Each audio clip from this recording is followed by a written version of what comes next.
Hi, everyone. Happy Wednesday. Well, I am really excited because today we have one of my reoccurring guests on this channel, Dr. Howard Asher. Now, if you have not watched one of my conversations with Howard before, and maybe he's new to you, Howard is a licensed psychotherapist in California with a clinical practice in the Los Angeles area. With his uncommon sense, out of the box perspective on people in the world, Dr. Asher lectures on the compelling topics of our times. He also wrote a great book called A Loose Grip. You can find the link to that book in the description below. It essentially is about what's going on in politics. I think it's really timely for a lot of the conversations that we've been having. And Howard and I have an ongoing series where we talk about Trump derangement syndrome, which, regardless of whether or not Trump wins, is still going to be around regardless. I don't think we're going to get rid of it anytime soon either way. And just how to deal with the very human relationships in your life and many other topics. So Howard, welcome back. Hi, it's been a little while. In fact, it was before the election. It So was. there's a lot to process here. Oh gosh, there's so much to process, and I want to keep today's conversation separate from like, will Trump win or will he not? I mean, I really don't think any of us know what's going to happen right now, which is part of what I think is causing a lot of people a lot of stress. But maybe where I want to start is this. This is the big question that I was asked when I said that we were going to have this chat here today. The one I got was, is it even worth trying to repair my relationships with my friends and family who have Trump derangement syndrome and were so incredibly horrible to me for the last 4 years? And frankly, I think that's a really fair question to ask. I think one of the things that has really bothered me. I mean, many things have bothered me since the election, Howard, but one of the things is just Biden putting out this pretense of, oh, we want unity and we want to bring everyone together and I'm going to be the president for all people, when he still to this day has not denounced any of the violence that's taken place against Trump supporters either before the election or since the election. And it was really gratuitous at the big march in DC a couple weeks ago. So, maybe this is where we can start. If people have friends and family that have Trump derangement syndrome and maybe they're trying to rub the election in their faces, or they still haven't kind of given up on the fact that anyone who voted for Trump is a racist or a white supremacist, is it even worth repairing those relationships? Yeah, there's a lot to unpack there, and I think your last pointed question, is it worth it? We were talking a little while ago, and there's a lot of parallels going on right now, and the runoff elections in Georgia, for example, because of all of the talk of election fraud, that subject in a big major way like we haven't seen in this country that I could recall. There are people asking, should I even bother to vote? And so I'm seeing that as a parallel. Gee, I have family and friends. Should I even bother to try to make the relationships positive or whatever? And so it really begs the question: are things unbridgeable? Are things unbridgeable? So let me address this issue by dealing with a very broad-based way of looking at your existence and biology. How's that for trying to answer the question? Let's do it. The universe, which doesn't care about you, the universe has given you, or all of us collectively, a goal. And what the goal is, it's survival of the species. If you just think about what you're supposed to do here, above, obviously there's other higher conscious goals and values and things like that. But if you just get down to raw existence, are we going to survive as a species? And basically the universe doesn't care. And survival of the species, a component of it is survival of the individual. Okay? The species is made up of a bunch of individuals. So, what does this have to do with elections and getting along and making decisions? Well, one of the things that has allowed this species, us, to get as far as we've gotten um, is our ability to have compassion, empathy, cooperation, love, respect, and also contempt for things that should be contemptible. In other words, we have a, a set of values and consciousnesses that's a part of our makeup as the species. I don't know if turtles have it, but I think people can relate to what I'm talking about. Is we have this sense of self-awareness and consciousness that doesn't operate that well all the time. Hmm. So again, what does that have to do with anything? Well, if we harness all those things and we can create good governance in our communities so that as individuals we can flourish. And if you think about the American experiment, which I would say arguably, with all of its flaws, has given in human history the greatest amount of prosperity to the most amount of people that's ever been. So the trajectory is working. Well, that happens as a result of governance. So if you look at the political divide, there are people who said, you know what? I'm for Trump because he will do things, or he's about things that would advance the human species in all those kinds of ways that I was talking about in terms of prosperity. And of course, there's people who say, "Are you kidding me? He's the anti-good person. He'll bring everything down." And in the last election, they'll say, it's Biden that's going to do that. And of course, the Trump people are saying, "Are you kidding me?" So, you have this unbridgeable kind of thing, but it's based on survival. That's where it's coming from. It isn't just, political ideas. It's how are we going to get along? The existence of you as a person has to grapple with what are the best choices I can make for myself and my community and the people I care about. And politics is what that is. So let's get back to the people in your life, your family. It's up to you to find some kind of sweet spot that, even though there may be disagreements, where you can coexist in the most positive way that you can. And there's two ways that people actually do anything with another person. That's cooperation or war. Those are the two ways that people interrelate. Okay? And it isn't that war is bad and cooperation is good. Sometimes war is good and cooperation is bad. Sometimes cooperation is good, war is bad. And it's the wise people who know when to do what. So we have a political, cycle for voting, and that's a war.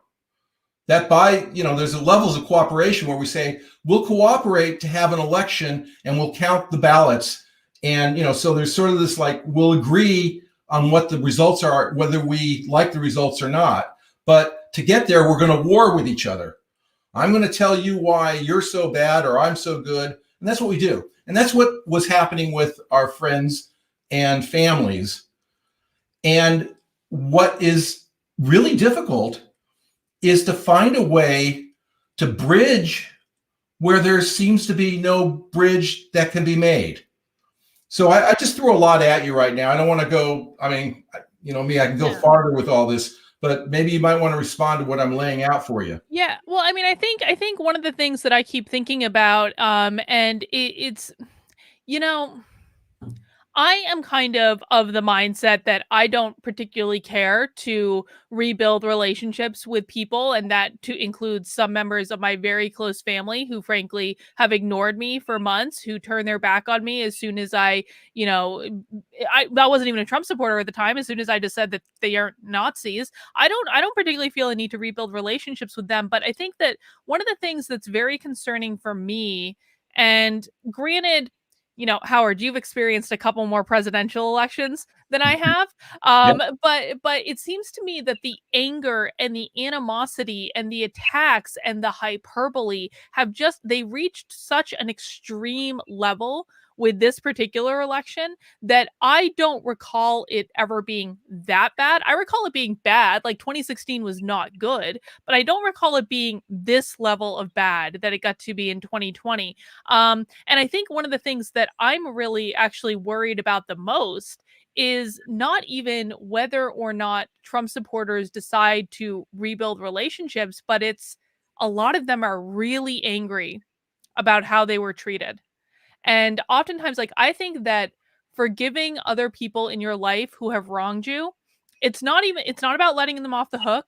It's not about making them feel better. It's not even about, am I going to even have a relationship with this person moving forward? But I think that forgiving people who you perceive have wronged you is necessary for your own mental health and your own stress levels. Because if you're carrying around that anger and frustration, and every time you see someone that disagrees with you politically, and this can apply to frankly both the left and the right, and you get angry and pissed off, that's incredibly unhealthy. And I would hate to see 70 plus some odd million people carrying that anger around with them. Yeah. Look, what you started off to say is there has never been this before, but let me explain. There's never been this exposed before. All of this existed before you were born. The animosities, the corruptions, the lies, the, reducing things down to ridiculous denominators. That's been there. Trump comes on the scene. Here's why I personally think that Trump is like the best thing that's ever happened in our political lives, whether you like him or not. That ought to be clear to anybody who's thoughtful about this. Why would a person say Trump's a great thing? Trump's emergence, and I don't even think he planned it. I think he got on board with what he was doing, and he got up to speed with what he was doing in a remarkable way, like I've never seen a public figure before. But I don't think he planned this. I think that he was a kind of charismatic figure that came on the scene, that given his profile and personality, he exposed all of this stuff that was there anyway. So when you think of your personal relationships, do you ever, when you contemplate big things, do you ever contemplate there's some things that are just bigger than you? Oh, yes, of course. Good. I mean, it means that you understand there's an importance to this existence that I said before the universe doesn't care about, but because you have a consciousness, you're aware that there's things that are bigger than you. So while people were going to get disappointed about the election results no matter what, because of the Great Divide. There was the one side that was going to think, oh my God, this is Armageddon. And the other side was going to think it too, if they lost. And so that's the scary part. That's the part where we have cause to worry. But here's the exciting part, that this has been exposed. We as a species can rise to the occasion. And that's what's scary. Will we rise to the occasion, or we will just go to primitive tribalism, self-destruction, stupidness, and we could easily do that because we do that so well. But there are times we rise to the occasion. So I would say to everybody who's disheartened about what happened is to say, do you realize the window of opportunity that we have, no matter what side you're on? Thanks for mentioning the book. If you don't mind, I'll show it to people. It's called Plug it. Yeah, but plug. But I point out in here, what I'm sharing with you right now is that the people who hate Trump are missing the boat on what Trump is doing for them. Trump is giving them a better platform to make their case. And the thing is, maybe they don't want a better platform to make their case. They just want their case to happen. And that's what tyranny is. And so even with the stuff that Trump's talking about with eliminating the 230 Yeah. regulation on, and well, why is he doing that? It's because the media is cutting us off at our live stream to gather information that we need. And I always say junk in, junk out. Well, there's nothing more junkier than the media right now. You have to be very surgical about how you get your information. Well, Trump's making that happen. And unfortunately, because people hate him so much, or that called the half of the people are so against him, they don't see that they could actually use him to open up channels and platforms so they can make their case. But the thing is, and this is me being cynical, I don't think they want to make their case. They just want the power. Yeah. No, I tend to agree with that. I don't think that this is about anything that's rational at all, to be quite honest. Let's see. We have a super chat from Jacob here, and I want to take this, and then I actually have some additional questions there. He says, "Hey Carlin, love your work. I think the craziness boils down to resentment, no life purpose / self-reflection, and inflexibility in thinking. Thoughts?" And I think this actually aligns with what you just said, Howard, about they want power. I think that what I see, especially when I look at the left, and frankly, I also see this, and people in the chat might not like this, but I also see this when I look at the people on the right that dedicate all their time to like conspiracy theories and just and researching these conspiracy theories. I see it with them too. It's like it's a lack of purpose in their lives, and this political fight becomes the purpose of their lives. And I think that that's actually a really sad thing, because in the process of like, if your goal, if your entire purpose is around one particular party or one particular side winning and crushing the other side, and the other side is something that you perceive as evil, that to me just I mean, it seems as though it's not going to be a very happy existence, regardless of whether you're on the left or the right. Yeah, but let me challenge you though. What about the reality that if the side that you're against has its way, it will fundamentally change things for either forever or for a long time. That prevents certain human freedoms. Has So that always been true though? yes, it has, and that's why I said there's two ways that people deal with each other. It's either cooperation or war. Yeah. There's no in between. Okay. Now, I think I didn't mean to depress everybody there, because it's like, well, then what are we to do? And again, I bring up there is a sweet spot. When the election came down, most of the people in my life would lean left. Okay. So, a lot of people, were tweeting me and emailing me and saying, so, hey, what do you think about this and all that? And and here's the interesting thing. I wasn't proactive about reaching out to anybody to say, hey, what do you think about what happened? And by the way, if Trump had won convincingly, I wouldn't have called these people up and said, hey, what do you think? Right. So I don't know if I have a prejudice about what the other side, the woke, the left, or whatever, about their need to say, hey, look at that, and have a happy dance and have you, drink up their happiness.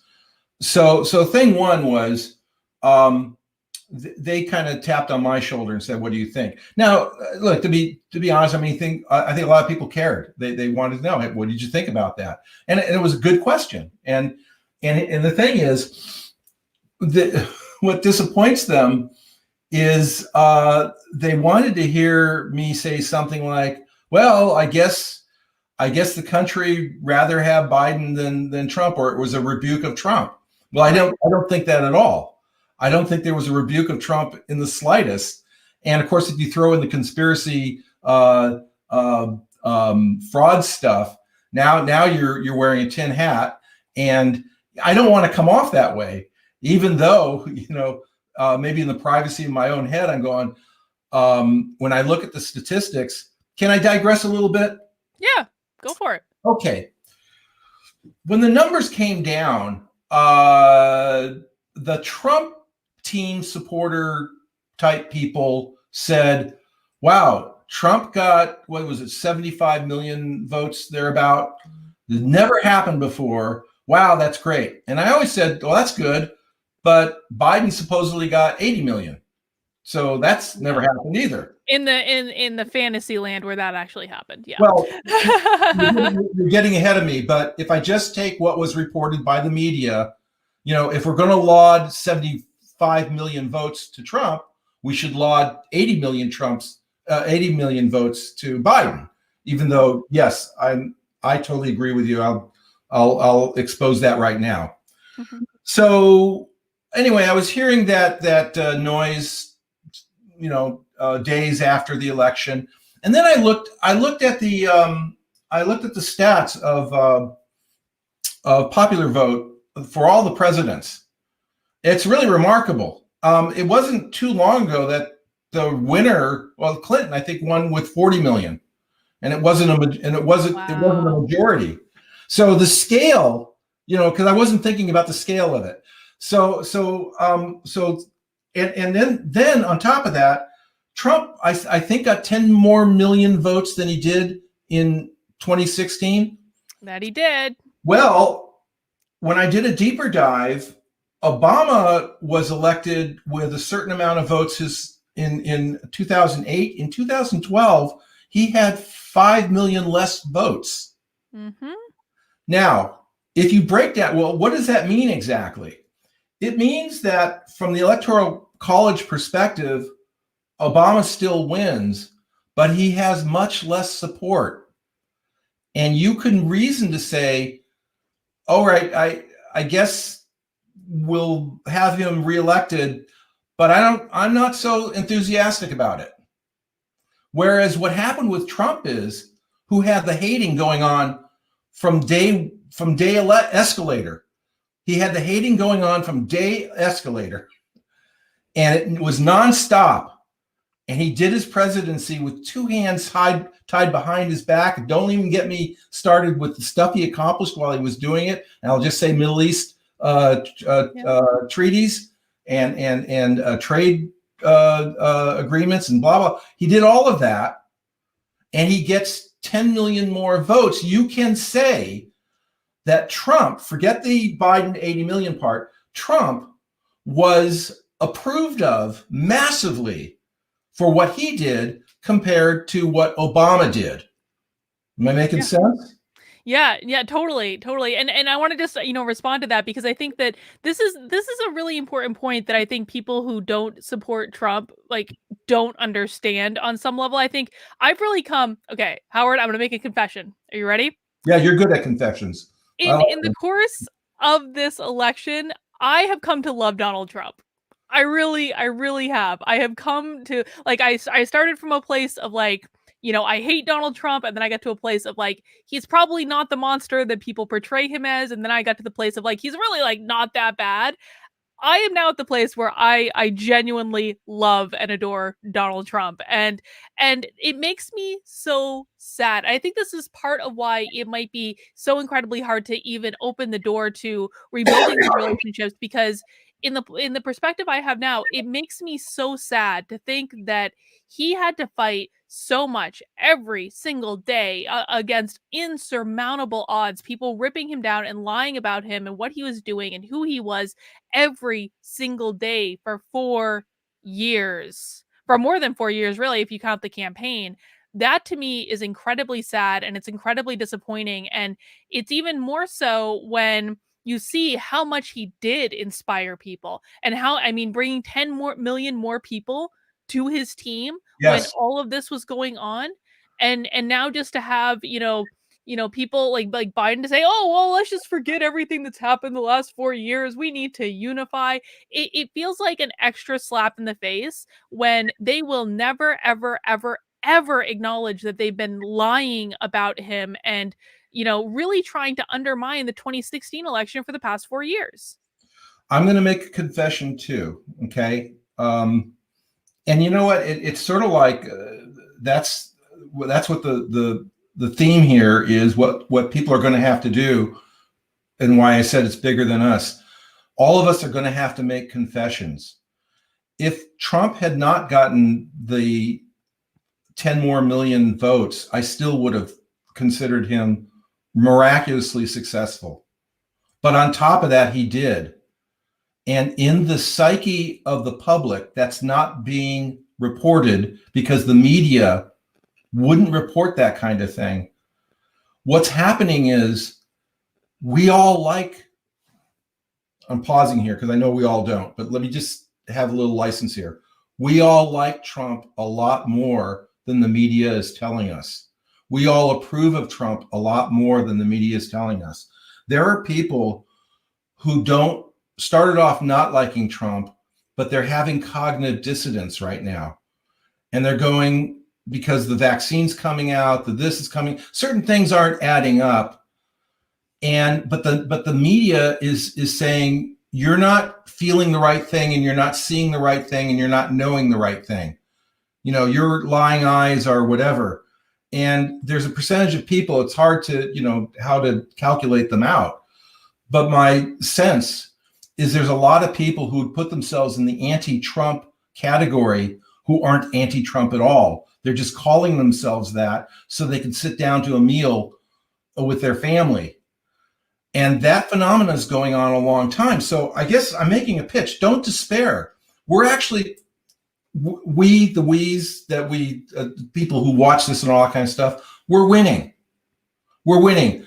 We didn't get the presidency through this part of the tallying of the election and the certification up until when the Electoral College, in other words, I'm talking that way because it's not over yet. No. And I don't know if you saw the hearings in Michigan. I saw part of them. Yeah. Finally. And I'm thinking to myself, they needed to do this a month ago. Yeah. A month ago. I agree. Yeah. And part of it is because, with election fraud, I don't mean to be all over the place, but they're all obviously interrelated. With election fraud, we wanted a clean election to not have to have this, because we knew that if it came down to this, and the fraud was going to be not hard to uncover, it's real uncoverable. The fraud is all over the place. What's going to be hard is to force it through our system in a timely enough way to put the skids on it. That's our problem. We have a bureaucratic problem with what we discovered. And we sort of don't have the right means for this kind of thing. So on the one hand, way disappointed that we're having to go through this. On the other hand, this stuff has always existed, and Trump is the right person to call it out. If he's not sworn in, we know he's not going away. No. We know that there's something down the road, and this is why I would say to the people in Georgia who actually live there, not the ones who are having new residency to do, which is illegal. I would say, vote your asses off once, legally. One time, vote legally. But make it a lot of ones doing it, because if they, the push upwards will be so much harder if they lose the Senate. And even if they lose the Senate, I don't want to throw in the towel. But I'm like anybody. I don't want my work to be hard. I want my work to be easy. But right now it's hard, and it needs to be hard. And maybe if there's a way to even rejoice in it and say, wow, we're living in a time where this thing has now been exposed to where this is maybe the second, third, or fourth revolution. We had the original revolution. We had the Civil War. The country goes through these upheavals, and this is a huge, huge upheaval. And we don't have any foreign wars going on. Think about that. Think about, when you think about the course of a history in a country, you tend to think of it war from war, and the in-between time are the peace times. And it's interesting. I think there's more trouble that's caused during the peace times than are caused in the wars. Because at least in the wars, there's a tendency to focus on it and kind of I get was in gonna and say get out. people have too much free time on their hands, they get in Yeah, trouble. exactly. So we have a lot. So Trump has created this culture of peace. That's the other thing that, if you want to like check off all the things that you like about Trump, he reimagined how we do military conflicts with foreign powers. He uses them. He does airstrikes. He takes out the bad guys. And of course, every time he does that, the press goes, I don't know, he's stirring up the pot. He's doing a bad thing. All there's been is peace. Yeah. And as he's walking out of the White House, if he does walk out of the White House, he's still working to get troops back. Now, the left used to like that. They used to like that. And I told you this before. If Obama had done what Trump is doing, they would have said, this is the God of all gods. They already do it with Obama, but they would know that he was the God of all gods. And, I haven't talked to Barack, but I have to wonder, he's out there now, being Barack, doing his thing. Mm-hmm. I have to wonder if he thinks to himself, I wish I had the track record that Trump did. People like me, and I did a good enough job, and I have charisma enough that my peeps will tell me how great I am and how wonderful and everybody longs to have, the civility of Barack Obama. But I have to wonder if he's honest with himself. Does he think, gee, I wish I had the track record that Trump did? Because if I had his track record, I would be the bomb. You know what? He actually follows me on Twitter, so maybe I'll slide into his DMs and ask him that exact same question. Wouldn't that be funny? What happens when he follows you? What does he make comments? No. I mean, it's just I can DM his account, which I'm sure he never actually checks his Twitter account. So I wouldn't. I think he also follows like 600,000 other people. So I don't think that this is any great, blessing on my behalf. I'm just impressed with it. But I mean, it's one of the guys I'd like to have a conversation with, just like you. I mean, I'd love to have a conversation with nobody around, and talk about the things that we're talking about. Well, the thing of it is, though, is I wouldn't believe a word coming out of his mouth. Not now, not after how him and Michelle have behaved throughout this election cycle, with talking about all the these insurmountable systemic racism after they spent 8 flipping years in the White House. So maybe I can give you a clue how to bridge the gap. But I want to make sure I understand what you said. So I think on principle, you're saying this guy's a liar. What's the point to talking with him? Yeah. Okay. For me, that just elevates my desire to want to talk to him. Okay. Be and do the things that are just outrageous. I want to have a conversation with you. I want to have a conversation with Nancy Pelosi. I want to have one with Adam Schiff. I know. It's, maybe. Bless your heart, Howard. Well, you know how the conversation would start? How? I would say, really? And then just stare at them? Yeah. I would just say, nice to see you. Really? Mm-hmm. And but it's not to have a conversation to rub it in. Okay, this is interesting. So I've been doing my work going on about 50 years now, and I work with a lot of very tense, difficult situations. People just don't get along, a lot of conflict and all that kind of stuff. And I've worked with some pretty nasty people. You must admit. There was only one guy I ever kicked out of my office. Really? Yeah. He said some things about his wife. I said, get the hell out of my office. And I was right. And the point is, you have to push me pretty far before I cut it off. And I guess that's, there's a point you can cut it off. I acknowledge that. But up until that moment, I'm actually curious about these people. And, so like it would be, Nancy Pelosi, help me understand. Because, I don't get any of the stuff you're selling. Okay. And I want to give you the benefit of the doubt, even if you don't deserve it. I mean, there's ways to set it up. I make your case. And of course, if you did that, that person walked away, then, you got a lot of information right there. Now, that's why I'm interested in it. It's like, it's sort of, if I walk away from somebody, I want to know I've done everything I can. Mhm. And that ought to be your measure is, what, Yeah. have you done everything you can? If you've done everything you can, walk away. I totally get that perspective. I think, the one reason that I would be curious to talk to them is I want to understand if they really believe the lies that they're putting out there. Because Yeah. I think there's a decent possibility where they literally could have convinced themselves that these things are absolutely true. I mean, I think Barack Obama probably understands that he's lying. I think he understands exactly what he's doing, but I want to leave space for the fact that, maybe he really does believe all this stuff so strongly and he believes his own BS, if you will, that it became real to him in his head. And people do this all the time. People convince themselves of things that are not true all the time. And so I think that there's a very real possibility of that, and that would probably be what I would be trying to assess. Well, there is that. Do they actually believe what they believe? But here, let me point out something. So Kamala Harris was chosen by Biden to be his running mate. Okay, right. Yes.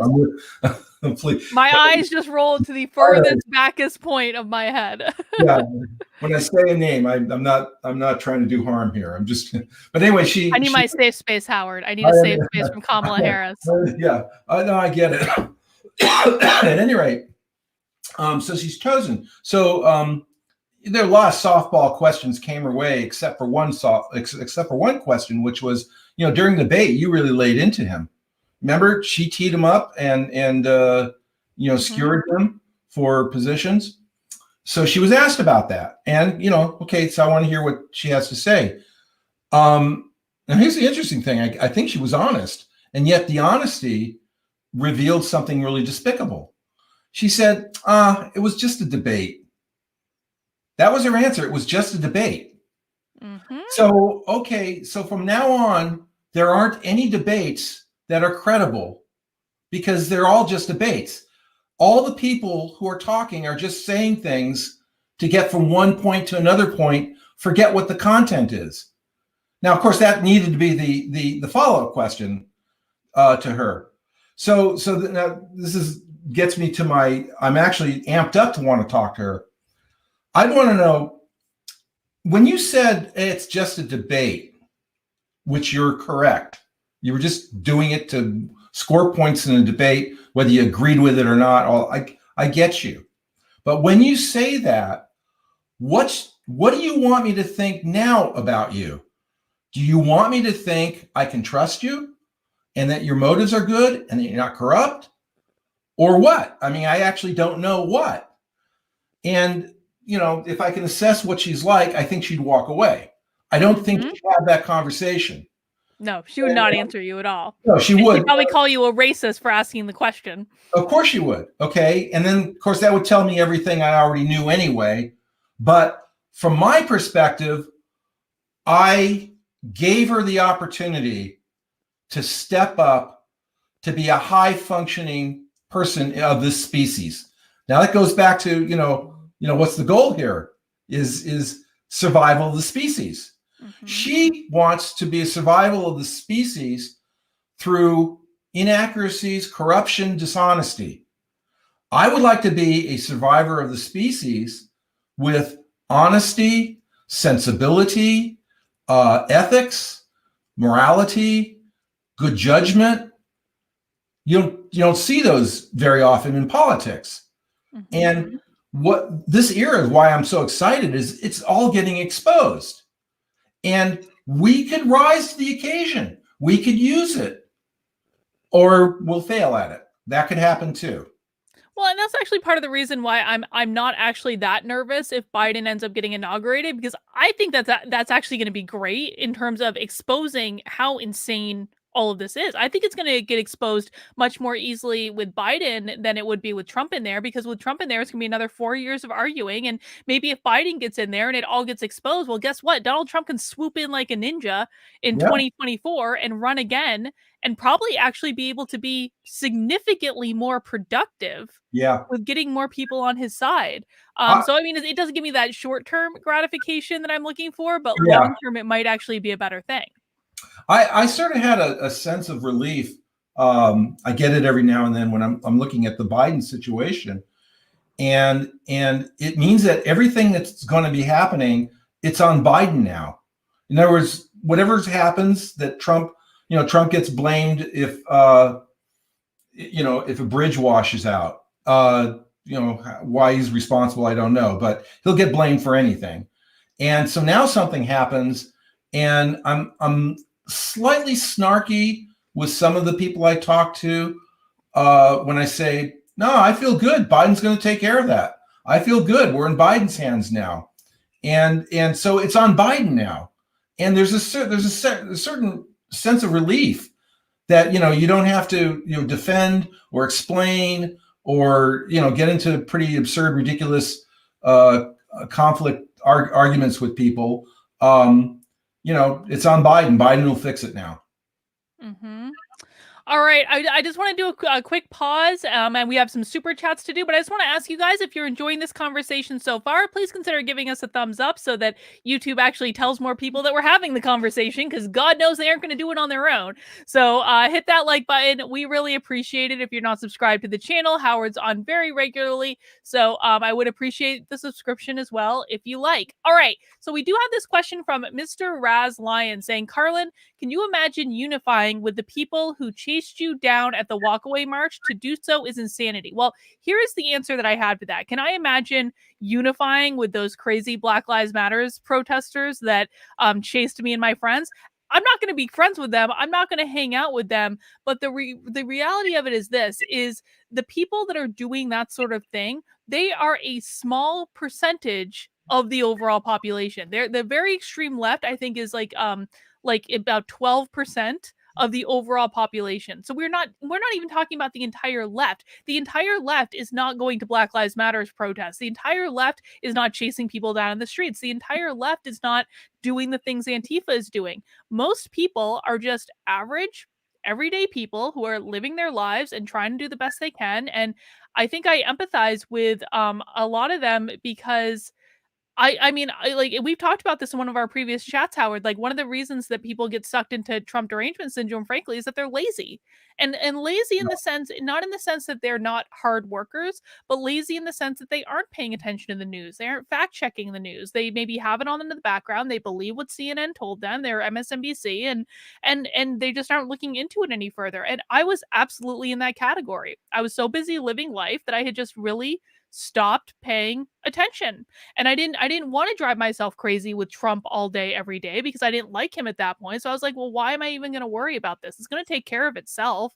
And so I absolutely understand that I think that the vast majority of people that buy into this nonsense are just, they're not fully aware. So is it worth it then to write all of them off completely? I just don't think it is. And I think if we write every single person on the left off and say, well, we shouldn't even bother having any relationships with them. Well, guess what? Like, the walkaway movement isn't going anywhere if we're not getting people to wake up and leave the left. And in order to get them to wake up, we have to have conversations with them. We have to reach out. They have to know that we are not evil people. What do you think? Yeah, I think this plays to what you were saying before, is that you don't want to do what they did to us. Go into the resistance. If you do the black and white thing, this way, that way thing, it's like there's Trump supporters and then there's the anti-Trump people. Well, all the anti-Trump people aren't the same. Most of them were just asleep at the wheel. That's what I think. You called it lazy. I think they were just busy. As I said this before, CNN isn't for the people who watch it. It's for the people who hear about it. CNN and MSNBC, their reach is bigger than the actual eyes on them. And they're considered the legacy mainstream media. So when they speak, or you hear what you think you heard because someone shared it with you, you think that that's what the news is. Same thing with the New York Times. The amount of distinction that the New York Times gets is just astonishing for the bad journalism that journalistically that it is. It's just remarkable. But you see, most people don't have eyes on all that stuff. They hear it secondhand, third hand. They're asleep at the wheel. I told you before, someone said to me, all that bad stuff that's being said about Trump, and he said they can't all be wrong. The news can't all be wrong. And of course, us paying attention is like, yeah, the news, that faction of the news, they're wrong all the time about everything. Okay. Mm-hmm. Even when they throw something in that was factually truthful, they wrap it up in some conclusion that has nothing to do. It's a non sequitur, all that kind of stuff. I mean, that's the critical thinking that most people aren't doing. So, the real enemy, well, I was going to say the real enemy is the media. Yes. But I do have a but we're responsible. You see, we still get to look at it and think about what we're hearing, where it's coming from, if it makes sense. There's, you know what, you could be exposed directly to all that stuff, and you could still parse out what you need to. And people who don't parse it out, I hold them responsible. So it's sort of a mutually connected, relationship with the media itself and the people who consume it. I agree with you. I think everyone's responsible for their own actions and their own behaviors or lack thereof. But I also think it is just worth empathizing with, like, I completely understand why people don't. Howard, it is exhausting. It is like I'm at the point now where I don't even bother talking about news and politics with people outside of this particular little world right now, just because reading the news and then trying to look at like primary sources to check what the news is saying, to find out all the ways in which they're lying to me, doing it all day every day, I'm actually exhausted. Oh, sure. And I completely understand why people wouldn't want to do that. At the same time, my patience level, oh my gosh, I was having a conversation on Facebook like a couple of weeks ago about the election fraud stuff, and I was trying to explain, I was like, just go look at the state websites. Just go look at the data. And people wouldn't even do that. They would just they would Google and be like, oh, Carlin, but here's an article from CNN. I'm like, I didn't tell you to go look at CNN. I told you to go look at the primary source data and to tell me what you think it says. And it was just there was just downright resistance to looking outside of the news. And those people I have zero patience for, because I'm like, I am doing this all day, every day, and you're trying to have a conversation with me, and you're not doing the same level of work. So why should I even bother having a conversation with you? Because we are not playing on the same level in this. Well, I have a news flash for you. Not a fake news flash, but a real news flash. Okay? And it's a little disheartening, but good. Thanks, Howard. Anytime. Facts don't matter. Yeah, that's very true. Okay, I discovered this, whenever I discovered it. I don't have the date, but there was a point that I present case. I do forensic work on legal cases and stuff like that. I got to tell you, even in the court, facts don't matter. It's a game. It's a game. Okay. Now, having said facts don't matter, I'm not saying don't know the facts. They matter to you. Okay. They matter, and you better be good about how you collect your facts and how you understand your facts and all of that. But they don't matter outside of you if you're making a case. So the next question should come, well, what does matter then? What moves people from a place that isn't serving their interests to a better place? And that's a more complicated answer, like what moves people. And it gets to that point, it's like, how many psychologists does it take to change a light bulb? You can't change a light bulb unless it wants to be changed. So Yeah. you've got, so most everybody you're talking to, they do not want to change their point of view. And when you come at them with facts, they're not going to slap the side of their head and go, gee, I didn't realize that. You'd like that to be human nature, but it's not. This is the disheartening stuff I'm trying to tell you, is that we have such resistance to staying in the position that we're in. And I don't know how complicated we get with this stuff, but I formulated this idea. People arrive at the position that they're in however they got there. You always identified yourself as a liberal Democrat. Mm-hmm. And I'm sure there was a lot of factors that, made you start from that position. Okay. And, it was around you, stuff you read, the candidates you liked, whatever you understood about them or not understood about them. I mean, it's just basically people just arrive at a position. I'm being so not specific. I don't know how people get where they are, but they're there. There are people who like Trump and there are people who hate him. And they're just there. And one side can't go to the other side and say, I have a bunch of facts for you. And the other side will say, okay, I'm going to change it. If anything, they'll even get more resistant. Right. It's the opposite thing that you should do. So if you want to venture in to explore if a person can move from here to there, you need to first talk to the person or try to understand what matters to them. What matters to them. Now, the interesting thing is, you talk about Black Lives Matter.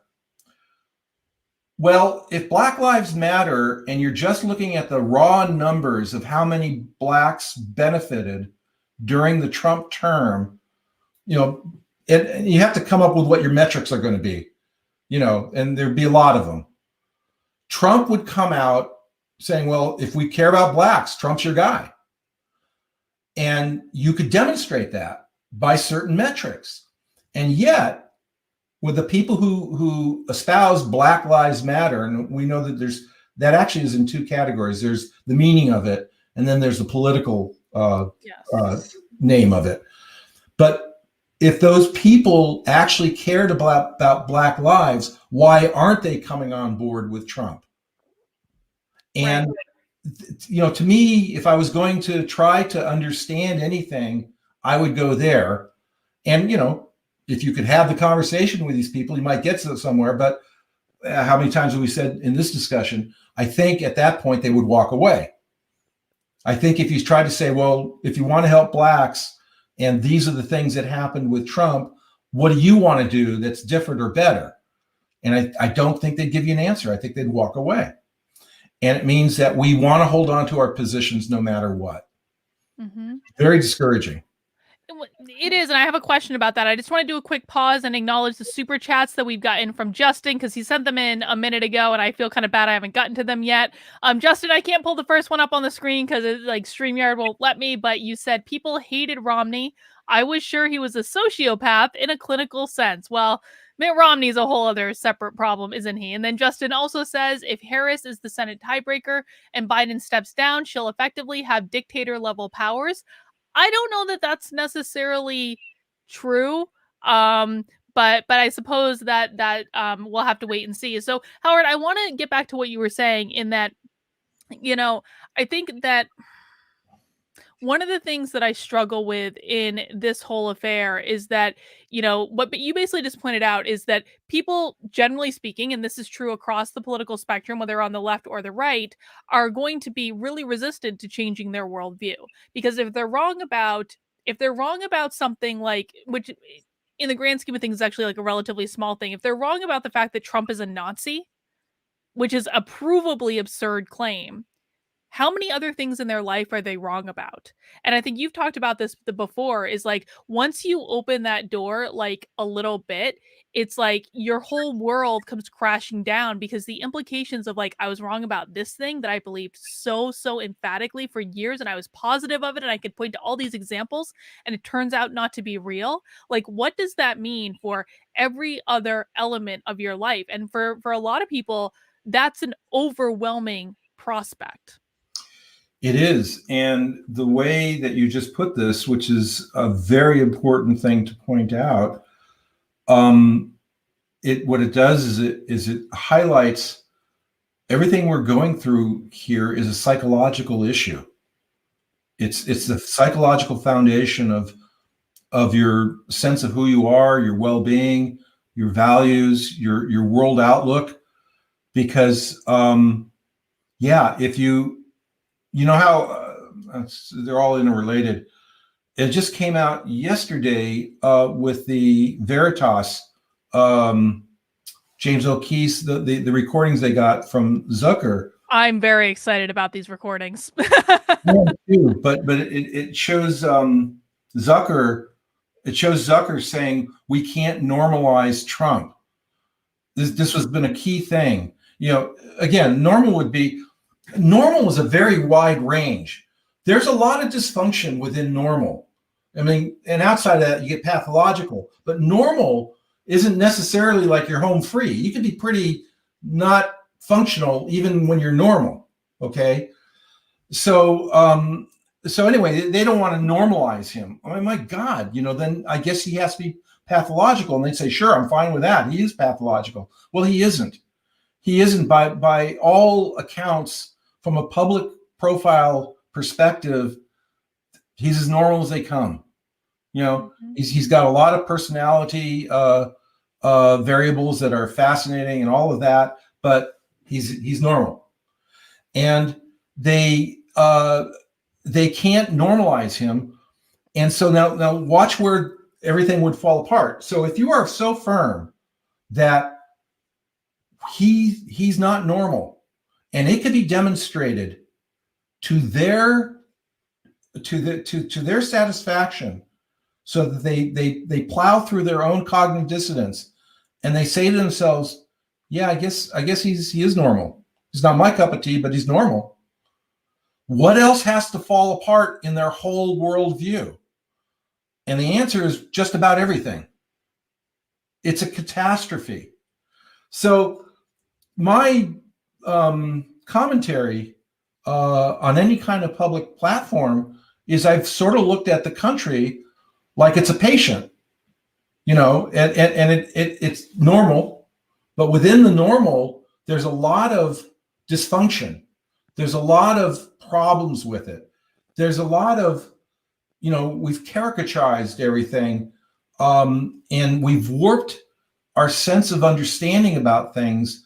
And essentially, when I work with normal people who come into my office, we start exposing all of these kinds of things. And there's a way to do it without shattering them. You don't say, hey, pal, you got it all wrong. You just can't cut people off at the knees. But you do say, okay, since you're seeking some kind of stability or understanding or better way to be, better sense of who you are, let's break down what's working and what's not working. And so there are doorways and paths so that you can address this with people. And that's when they can open up and say, I didn't know that. That makes all the difference in the world. My gosh, that does happen. I've worked with enough people where they said, I get a letter from somebody 2 years after I seen them and said, there was this one thing you said made all the difference in the world. You do it in your work with organizational. I follow what you're doing. I know all of the dysfunctions that organizations, get involved with. I love your post with the, was it Coinbase. Yeah. Coinbase, and how smart. I agreed with you. They said, we're not going to go down this woke rabbit hole. Okay. So if you got a problem with that, try to make an adjustment to our company or find another job. Right. And what you are doing is what I do. It's like, here's your choices. We could expand our wellness as an entity, or we could tie ourselves in knots with all kinds of dysfunction. Mhm. Here's the pathway to it. Well, and I actually do remember the exact moment when I feel like I got Donald Trump. I made the leap from like just not understanding him at all to understanding him. And it was when someone said to me, like, Carlin, he is a New York businessman that likes to entertain. That's what you're seeing. He is a New York businessman that likes to entertain. You are seeing the brash New Yorker, like, self-deprecating attitude. That's what you're seeing on Twitter. And I was Yeah. like, and when they said it to me, I remember actually going like, oh, because I had worked with, like, a lot of, like, finance firms in New York for some reason, like, the finance people in New York seemed to, like, really like me and hire me, and so I'd worked with, like, a lot of New Yorkers, but for some reason, I just had not put 2 and 2 together. I was like, "Trump's a New Yorker. Okay, now I understand the situation," and it Sure. seems like one of those things that's so logical, but sometimes we need to be, like, just smacked upside the head with, like, "Here is what is going on." But Howard, I want to turn this around too, because I also think that if we're thinking about like you know, how people should be towards people on the other side after the election, I also think there's a derangement going on the right. And I'm looking at some of the people in the chat here, guys. Again, I'm sorry, but I need to say this. I think that there's a derangement with some people going on the right where they're looking at everyone that voted for Biden and they're saying they're all communists and socialists that want to destroy America. And that's just not true either. That's like provably not true. I agree with you. And I would even say that you'll find people who voted for Biden who are as patriotic as you. And that's why I think it's a lot more accurate to say that the greater majority of those people are simply asleep at the wheel. They haven't calculated it correctly. I really struggle with how to present something and still come across like I have an open mind. That may sound kind of strange, like am I having a fake open mind? I'm very opinionated.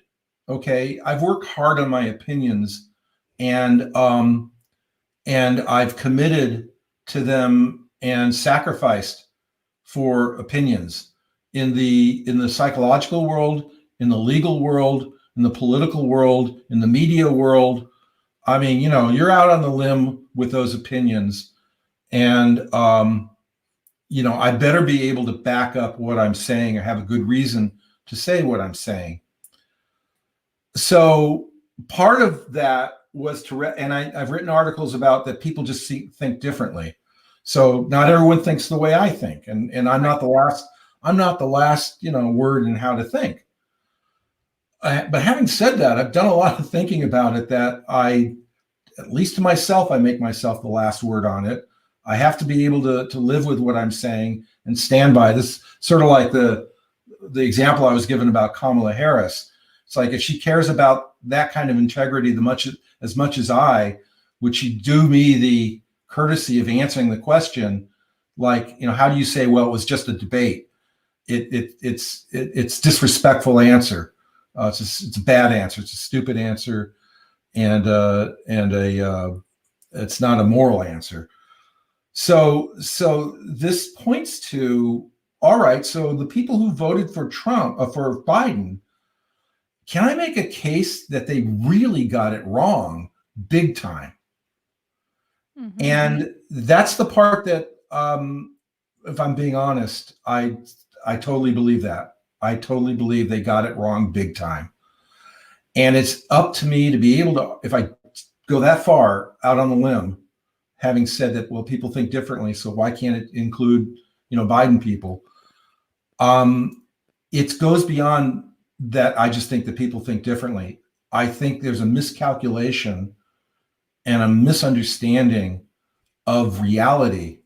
And I've always railed against this term about your reality and my reality. And there's only one reality. Okay. And if we want the species to survive, we have to orient to reality, not different people's realities. So I think that the vast majority of the Biden voters sleep at the wheel, got it wrong, miscalculation, don't understand the essentials of what's at stake. And how dare me say this, but that's my starting point. Well, in the moment, that's my starting point.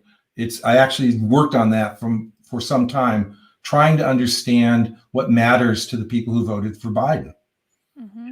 Well, and I think I'm going to push back on you a little bit. I'm going to say the thing that always gets me in trouble on this channel that no one ever likes when I say this, but I do not believe there is such a thing as an objective reality. I don't. I think that we can agree on some objective things. I think we can agree, for example, like we can look at this crystal and say, that's green. Well, fine, that's green. I can see that's green. You can see that's green, but colorblind person isn't going to see that that's green. This is going to look completely different to a colorblind person than it is to you or me, and you know, so they're not experiencing reality in the same way that we are. But it's almost like it's not even as important to me as, like, you know, is this green or not? Fine, we can probably agree that that's true. It's what does this mean to people?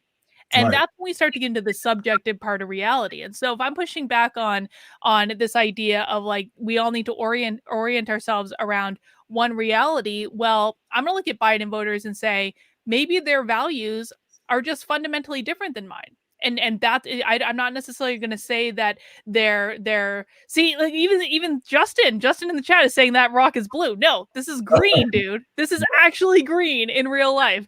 Um, so he's experiencing a different reality too. But in coming over to Biden voters, like, you're asserting that, you know, they got that one wrong. Well, wrong based on what standard? Like, what are the values that we're dealing with in this scenario? And it's entirely possible that my values, my subjective values, are completely different than yours.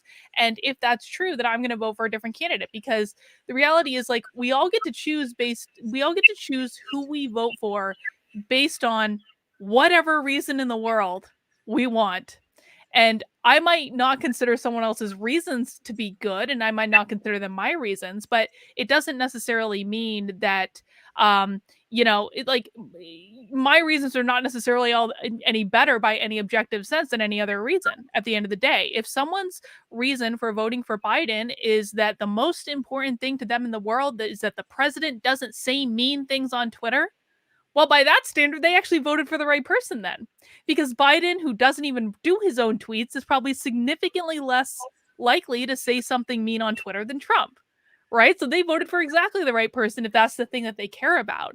And so I think that that's part of the equation here, is, like, we also have competing value sets in this country. I think it's very fair to say that a good portion of the country right now does not actually believe in free speech. Now, do I think that's wrong? Yep. Does the Constitution say that's wrong? Yes, it does. Could I say, well, maybe you shouldn't live here if you don't believe in free speech? Well, I could actually make that argument, but I think that's what we're dealing with. I don't know if I have a question there, but I guess more so just, like, pushback on this idea of, like, objective reality. Well, let me push back against you by agreeing with you. Oh, excellent. I love that kind of pushback, Howard. Yeah, yeah, yeah. I agree with you that there's subjective things, for, like, you know, the color of something, or, like, you know, when you're in a room and you're hot and the other person's cold. Okay, well, part of what I'm calling real reality is that there are subjective perspectives even within the real reality, you know, domain. Howard, we're not even able to agree on the color of this crystal. Okay. There's a whole debate going on in the chat right now, guys. It's green. Yeah. Well, you know, it's never a wonder what's controversial in life. Exactly. Were you going to more with that, or I just kind of interrupted? No, you didn't. Look, healthy debate. What you brought up is so important, and that is what one person. Let's say one person values that Trump doesn't have a trash mouth. Okay, and you know, I mean, I'm just thinking, Okay.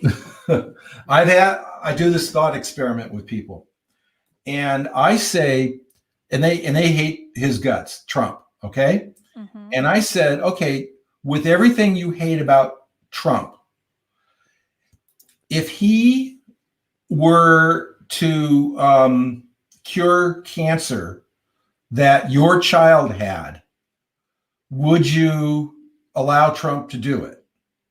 Well, I Kamala can Harris would say no. I cannot tell you how many people pause. Like, to me, in a nanosecond, if this bad person come up with a cure for saving my child's life, please be my guest, save my child's life.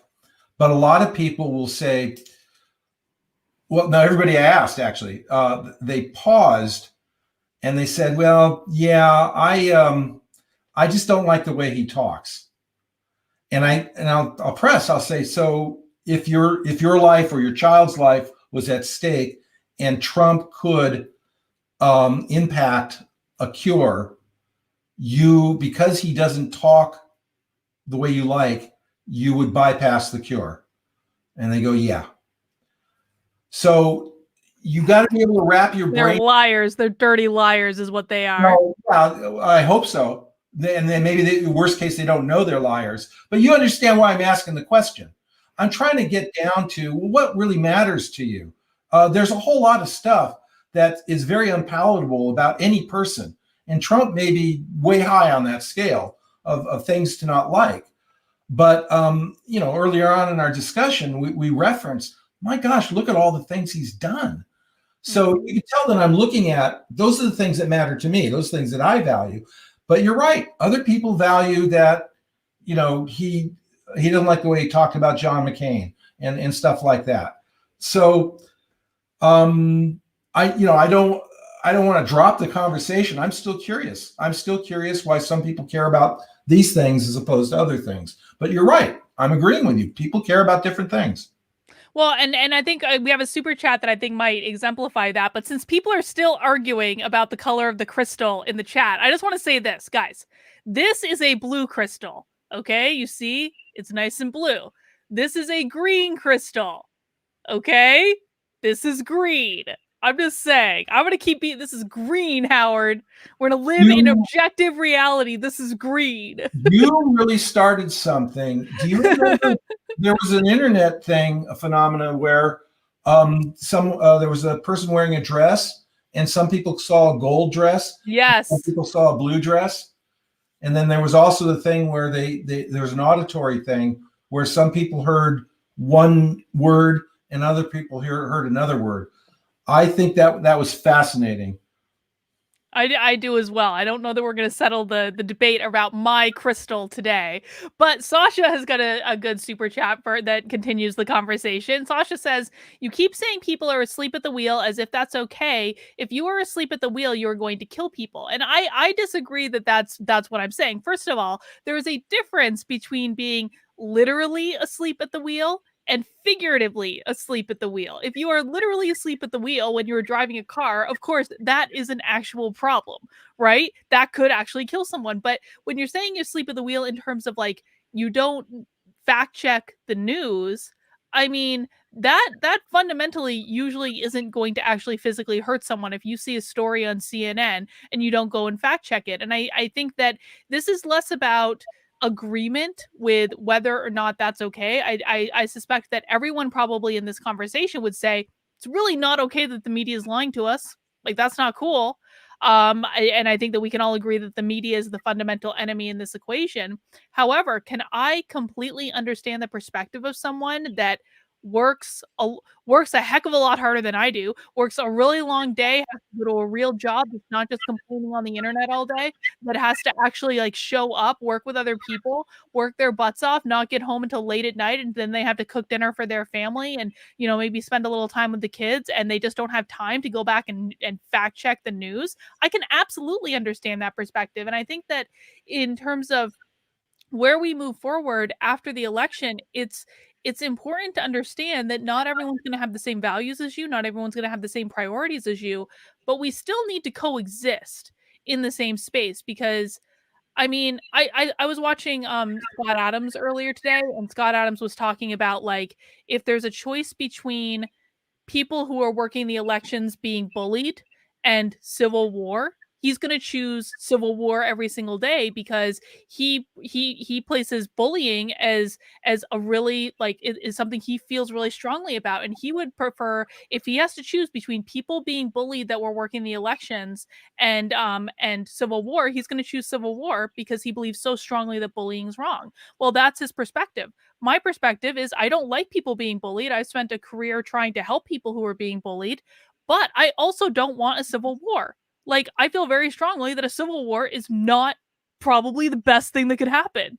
And so if I have to if my one of my primary values is civil war would be really flipping bad on multiple levels, well then the only other way to avoid that is that we have to find a way to coexist with the people that we disagree with. And I think that that fundamentally starts with an acceptance that people have different values. And it's not saying, I'm not saying that my values are necessarily the absolute correct. And I'm not saying yours are wrong. It's just a matter of accepting that people think differently. That's what it is. Well, look, maybe this is the pushback uh, video that we've done. Was her name Sasha who did the Sasha. Yep. Sasha? I think she has a point that's worth considering. Being asleep at the wheel could literally mean, causing a car crash and death. So let me ask this: do you think that Biden, as if he takes office, do you think he poses a danger as a president? To who?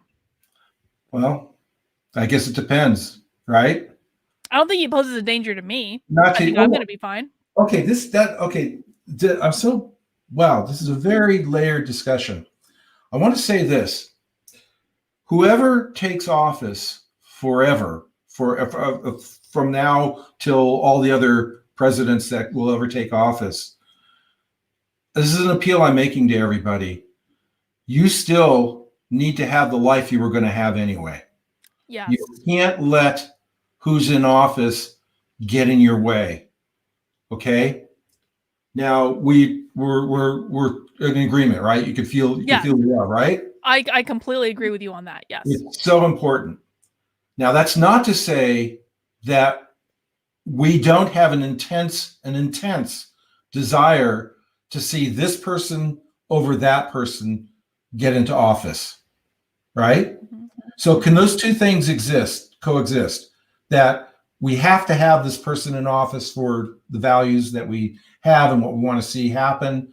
But despite who's in office, we are still going to live the good life that we're going to live anyway.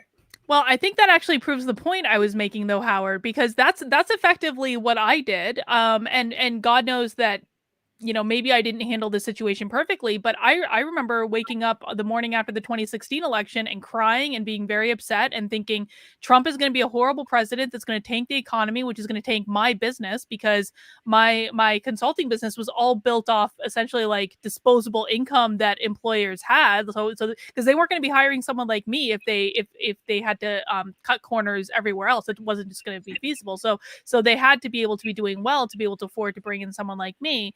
And I was really terrified that that my business was going to be destroyed. And at the time, like that was the way that I had to support myself. Of course, I have more stuff now, which is fabulous. But that was something that Joshua, who is my coach, said to me. He was like, Carlin, like this doesn't really change anything. This does not change anything about what you're doing or what you're giving the world or anything that you want to. You can still be as successful as you want to be regardless of who is the president. It is stupid to be able to think that the person who holds the presidency is the thing that's standing between you and the life you want to live. To your point, and I really thought about that. I was like, you know what? Screw it. You're right. Like, who is the president doesn't impact me on a day to day basis at all. But that was also when I kind of turned off the news and what was going on in my head because I was like, if I'm going to focus and live the life I want to lead, then I'm going to like I don't have time for this nonsense. I don't have time to be angry all day or upset all day or frustrated all day.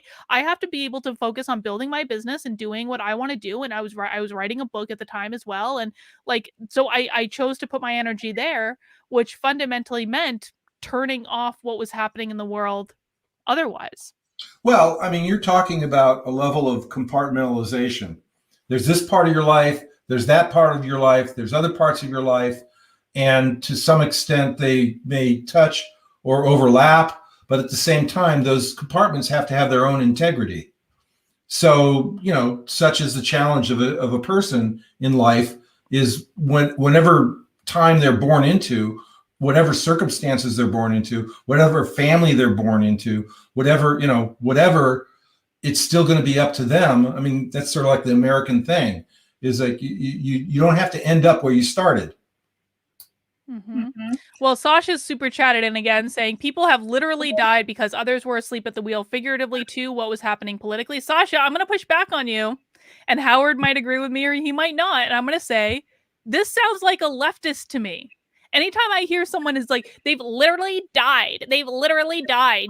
You're literally putting my life in danger every single time someone says something you disagree with. Well, that sounds like a leftist to me, man. It does. I'm sorry. That's kind of how I read that. Well, look, I mean, you've got a dialogue going on with Sasha, and I haven't heard enough of the whole conversation to see if we're actually on the same page. And, Yeah. and this in negotiation is I want to see where we're overlapped enough. We totally agree. And then on this nuance and that nuance, maybe it's semantical that we're talking about. Maybe it's quite literal what we're talking about. I mean, getting to, we'll call it a resolution, is a process. Okay. And I don't, I'm not writing you off. I'm not writing myself off. I'm not writing Sasha off. I'm into having the dialogue. I'm trying to think, what is the vision that allows me to keep having the dialogue? Civility, yes, right. Mm-hmm. An honest intellectual grasp for, I don't know if you like this term. I mean, reality. I mean, an intellectual grasp towards, the realest thing we can know. Towards truth. Yeah, the truth. Okay, truth. But just remember, you'll get into an argument about, well, your truth is different than my truth. It just seems once you always, in philosophy, once you land on a certain plateau, there's always something that says, well, yeah, that's right. And this is a thing that follows me in life. Everything is to a point. Everything is what it is to a point. And sometimes you reach a point where, it's like quantum physics and Newtonian physics and quantum physics. Newtonian physics is correct, okay? Until you reach the atomic level, then the rules change a little bit. So, and then, going to this thing, well, it depends on what the reality. Well, is Newton real or is quantum mechanics real? Well, they're both real. And if you understand, I have a very high penchant towards quantum physics myself. Sure. But I mean, these are engaging, important, immersive discussions that I'm always interested in. And as a backdrop, the way we do our politics, we shouldn't be doing our, trying to figure out how to get resolutions, not through the politics that we're doing. We need to up our game in how we do discourse. We don't do discourse very well. Mm-hmm. Well, and maybe that's ultimately kind of like the point here is like, how do we get back? How do we get back to doing discourse well? That might be the question of the hour or even the year, Howard. Interesting. How do we get back to it if we ever were there? Mm-hmm. I throw my hands up and say I don't know, and at the same time I also say, well, there's some principles in dealing with this. I'm both ways about it. I'm very optimistic that it can be done because I've done it before. I've worked in situations where things were unbridgeable and we bridged them. And I've also, the things that remain that I've been working on, there's certain things that remain unbridged. And maybe I'm fool enough to keep looking at them and saying and squinting my eyes hard enough to see if I can see something I didn't see before. Mm. That's it. Maybe my appeal is, can you look and try to see something you didn't see before? Mhm. Mhm. Or even just being open to the idea that, and I think you've actually talked about this in some of our previous conversations, being open to the idea that there is a different perspective, or even if you want to get to advanced level, be open to the idea that you could be wrong. Oh, that's where you start. That's actually the null hypothesis, is the way things are proven Yeah. is to actually, you don't say why it exists, you say why it doesn't exist. How did I get this wrong? That's actually, we talk about, follow the science. Science is always about, what are we missing here? Mhm. We When see, it's done well. A yeah, lot of science is not done well these days. right. So what you just said is the way, yeah, look to yourself first before you start correcting other people.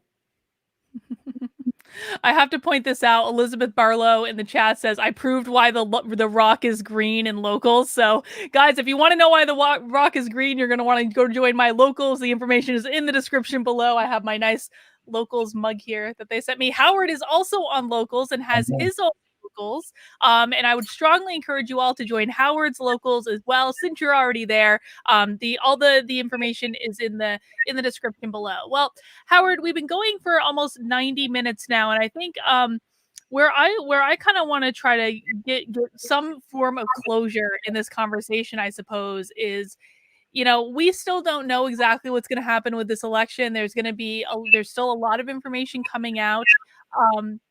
Where do people go from here? I don't even know. Where do people, like, that's a big question, I understand, but like, where do we go from here? Well, does wait and see sound like an answer? Not a one I'm excited about, if I'm No, honest about it. no, it's not a very exciting answer. I look, when they talked about the mass mail ballots because of the COVID situation, I said, okay, this is going to be the new battle of the century. If they hadn't done that, we could have known, we could have had the election tally on the night of the election, like it usually happens. We would have been done with it. Mhm. So this is myself saying, I told you so. I knew this was going to be a problem. Trump said it was a problem. He was right. I think you agree with me. That level of factoring in the mass mailings was going to throw everything into the hopper of questions. Questions, accusations. So we had it all set up where we didn't have to wait and see. We would have gotten our result, in the wee hours of the morning, and people would have been happy or cried depending on how it went. So because the election mass mailing situation, they put us in it's not going to get any better than wait and see. That was baked into the formula, what was going to happen. Mhm. If they come to me and ask, should we do this mass mailing, I would have said no, but I have no authority. I wish they hadn't done it. I knew this was going to cause a certain kind of attention where people just wanted an answer. Now, the anti-Trump people, notice I'm not even saying the Biden supporters. I don't even think they're Biden supporters. They're I not think, Biden supporters. No yeah, one supports Biden. yeah. By the way, you were talking about the 80 million. I have access to top-notch statisticians at the high level of like Caltech, NASA, jet propulsion. I mean, people who know how to use a slide rule. They've done they've done the stats on it, and they say there's no way you could have got 80 million. No, there's absolutely no way. And you know what's so funny? Did you see the Arizona hearings the other day? Yes. There was that one guy, that finance guy that was talking about all the statistics and data, and he was kind of had like this big personality and was like very lively. I forget his name. I'm sure someone in the chat probably knows his name. Do you know who I'm talking about? I don't. I didn't. I just heard about all this, so I don't know who. Get me up to speed. Who? Yeah. What did he Well, say? Well, he basically said the same thing you did, that not only was it like numbers are what he does, he comes from the world of finance, like he knows numbers, he knows statistics, this is like what he does for fun. And he basically said these are impossible numbers. Like this is not possible in any way, shape, or form. And not only is it not possible in Arizona, it is not possible across the country. Like this is and he was like he was very compelling. I thought he was very authentic. You know what happened? Right after his testimony, Twitter suspended him. Yeah. Well, that's. You know what? I'm glad you said. I'm not glad that happened, but I'm glad you said it because it puts it into context. If we had a normal-ish media, everybody on the left and the right, the Dems, the Republicans, the liberals, the conservatives, would be sitting tight saying, let's see what happens. That didn't happen. The tally went, the media called it, and then when there was, and then the Trump team, legal teams, putting something together, and all you hear, even from Fox, saying, "Well, there just isn't any evidence. There isn't any evidence," and they even go so far. If anyone uses the term baseless before the word claim, they're not doing news. Yeah, I agree. The baseless claim, and this is again about reality. If someone makes a claim in a subject, the claim could be correct, it could be wrong, but it's a claim. You don't report it journalistically as a baseless claims. That remains to be seen. Okay. In fact, if they were challenging, if they were challenging their own confirmation bias, what they would do is go out and look for reasons that the claim might be true. They have no curiosity about it. In fact, that I didn't say that quite. They're afraid of it. I believe that the anti-Trump people, not the Biden supporters, but the anti-Trump people, are holding their breath right now. They're not holding their breath because they just want to get an end to the count and everything gets certified.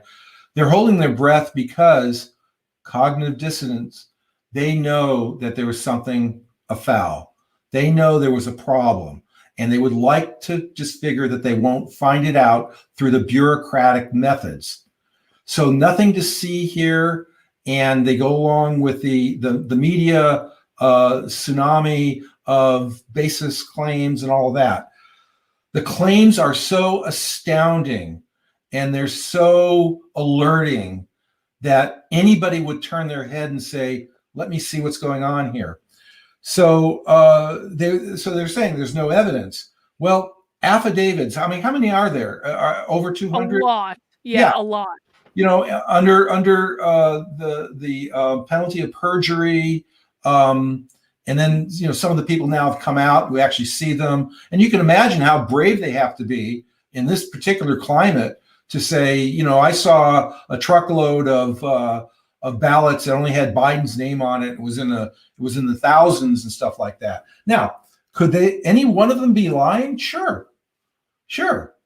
But again, the null hypothesis tells us, well, but let's see if they're lying.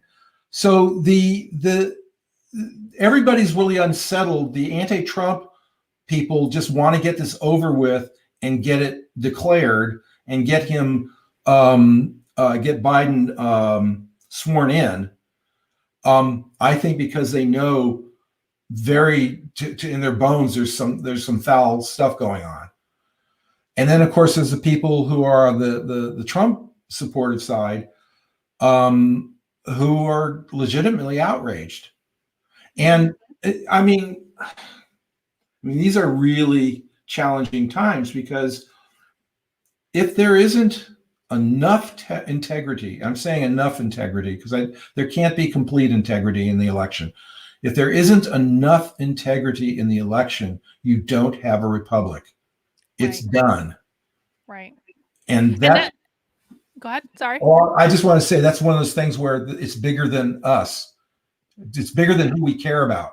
Well, that is part of the reason, though, why I don't see there's any chance of resolution in this, and there's certainly no chance of like the unity that Biden wants, because he is actively ignoring that half the country has very legitimate cause to be concerned about what happened in this election. They're just like, oh, nothing to see here. It was the most perfect election in the history of elections. Nothing went wrong. Everything was executed exactly on point, which is just provably false on so many levels. And to dismiss half the country, it's like they I really think that if if Biden wants to make the claim that he's the president elect, fine. There are about 9,000 better ways he could have played this Oh to yeah. actually try to reach out to half the country. If he's actually serious about being the president of the whole country and not just the people who voted for him, he could have done any number of things differently in terms of listening to people, in terms of acknowledging what people were saying, in terms of saying, you know what, I do want to call for an audit. I want every single one of these elections to be audited, because I want to know if I get inaugurated, I was actually the one that won. And having faith in our elections is actually more important than me specifically being the one in office if I'm not the one that legitimately won. Any number of things he could have done, and he has chosen not to do those things. And instead, their whole thing, like, I have found these like press conferences where he has his appointees get up to talk to people, and then they all kind of stand around in a semicircle wearing a mask. I have found them to be like so ominous and like Big Brother-ish. It's creepy. They think that that's the best PR move. I just don't get it. I wouldn't, if I was a consultant and I wanted to put a good face on what's going on, I would have, I agree with you. I think he's handled this horribly. Imagine, I put a post out there because he called for unity and I talked about it. And basically calling for unity, even the way he did it was just an insult to intelligence of people. People have strong feelings for legitimate reasons about who they wanted, to be president, and it played out, on election night the way it did. And instead of him doing a happy dance with fireworks in the parking lot of that place in Wilmington, Delaware, and having cars honk, and and pretty much saying there's nothing to see here, and let's all get together, let's all be happy. It's like, okay, great. So you really don't understand what's going on. I mean, there was nothing. It wasn't so much a happy dance. I understand people being happy that they won. That was the most depressed I was, because it was, oh, you don't get it, do you? It just over and over. And I thought, he could have come on, on sort of like a, sitting in an office speech and said, look, the election went the way it is. And I know the division is powerful. I get that. And I don't even know exactly what to do about it, but I want to let you know I want to try to. Mm-hmm. Would that have made a difference to you, even if you didn't like his politics? Well, I think so, because at least it would have, on some level, I mean, maybe not a huge difference, mind you, but I think on some level it would have acknowledged at least that there's a big problem to fix. And Yeah. if I'm really going to be the leader of the country, then it's probably my job to fix it. But just this lack of acknowledgement of any problem. I mean, I think, by the way, I also think Biden has got a rude awakening coming. Like, it's Elijah Schaefer on Twitter earlier today was tweeting about how Black Lives Matter and Antifa has just like suddenly disappeared with the election. And they didn't disappear completely, because they're still kind of out there doing stuff, but they're not doing their big demonstrations and protests like they were before. And certainly they would be out there if Trump had won, or if they thought Trump had won, Oh, yeah. absolutely, every day. But like, I think that, they aren't going to stop. Like, the progressive left is pissed that Biden won. They're pissed about the nominees he's putting up. They're pissed that they're being left out of the equation. Like, Antifa and Black Lives Matter is not going away. And I think that by Biden not acknowledging what's taken place and not seeming to deal in any sense of reality, he's going to be in for a huge awakening. And I think a lot of people, frankly, that supported him and voted for him may be thinking, if we just put Biden in there, the riots are going to stop, the protests are going to stop, they're going to stop going into the suburbs. I think a lot of people are in for a rude awakening, and it's going to really demonstrate emphatically that they're not living in reality. They don't know what's actually going on. Yeah, I mean, there's that word again, reality. They aren't living in reality. I think he might get a little bit of a honeymoon period from the Antifa and the Black Lives Matter, but they're going to come back strong. There's going to be riots, and it's sort of like what I was saying before. Okay, you're the president. It's on you now. Deal with it. And you know, it's interesting. I mean, I was going to say I don't know what to make of Cuomo, Andrew Cuomo. Oh, I know what to make of him. Well, I yeah, think he's a rat bastard. yeah. Well, I think so too. But he said something about Trump during in regards to a press conference, and the press conference was just laying into Trump, really bad, and Trump was giving it back. And Cuomo was saying, I don't know how he does it. I mean, he was actually. Did you hear this? He put out a commentary that was very supportive of Trump. He has to deal with the press. It's horrible. I don't know that he's done as good as he's done. I mean, it was positive. So, every now and then, somebody that I have a lot of, political contempt for, Cuomo actually said something really, correct. And apparently you didn't hear it.